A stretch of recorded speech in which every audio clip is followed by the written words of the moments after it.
اور اللہ کے رسول صلی اللہ علیہ وسلم کا ایک اور حق یہ ہے، حقوق اللہ کے رسول صلی اللہ علیہ وسلم کے بہت سارے ہیں، چند بنیادی حقوق ہم نے آپ کے سامنے ذکر کیے۔ ایک اور حق یہ ہے کہ اللہ کے رسول صلی اللہ علیہ وسلم کے صحابہ سے اور اللہ کے رسول صلی اللہ علیہ وسلم کے اہل بیت سے محبت رکھی جائے۔ آپ صلی اللہ علیہ وسلم کو محبت تھی اپنے صحابہ سے، بالکل تھی۔ پوچھا کہ اللہ کے رسول صلی اللہ علیہ وسلم آپ کو سب سے زیادہ پیار کس سے ہے؟ آپ نے کہا عائشہ سے۔ کہا مردوں میں سے؟ کہا اس کے باپ سے، ابوہا۔ اللہ کے رسول صلی اللہ علیہ وسلم جس سے محبت کرتے ہیں اس سے میری اور آپ کی محبت ہونی چاہیے۔ اللہ کے رسول صلی اللہ علیہ وسلم نے فرمایا کہ میں تمہیں اپنے اہل بیت کے حوالے سے اللہ تعالیٰ سے ڈراتا ہوں، یعنی اللہ تعالیٰ کی یاد دلاتا ہوں کہ ان کا حق ادا کرتے رہنا۔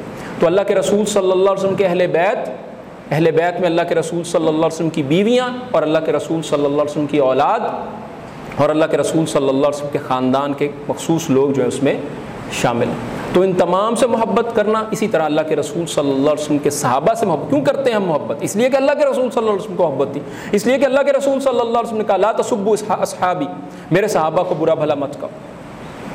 تو یہ اللہ کے رسول صلی اللہ علیہ وسلم سے متعلق میری اور آپ کی ذمہ داریاں ہیں، وہ حقوق ہیں جو میں نے اور آپ نے ادا کرنے ہیں۔ تو ہمیں اندازہ ہوگا کہ ہم واقعی محبت کر رہے ہیں، اور اللہ کے رسول صلی اللہ علیہ وسلم نے یہ پیمانے بتا دی۔ جیسے ہم دنیا میں دعوے کرتے رہیں محبت کرنے کے، بیوی سے محبت کرتے ہیں، بیٹوں سے محبت کرتے ہیں، دوستوں سے محبت کرتے ہیں، ماں باپ سے کرتے ہیں، لیکن ہر محبت اپنا ایک تقاضا کرتی۔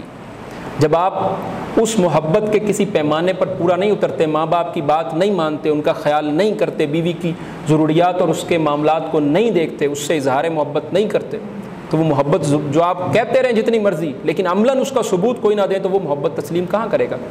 تو اسی طرح اللہ کے رسول صلی اللہ علیہ وسلم سے ہم جتنا زبانی کہتے رہیں لیکن ان حقوق کی ادائیگی نہ کریں تو محبت کیسے مانا جائے؟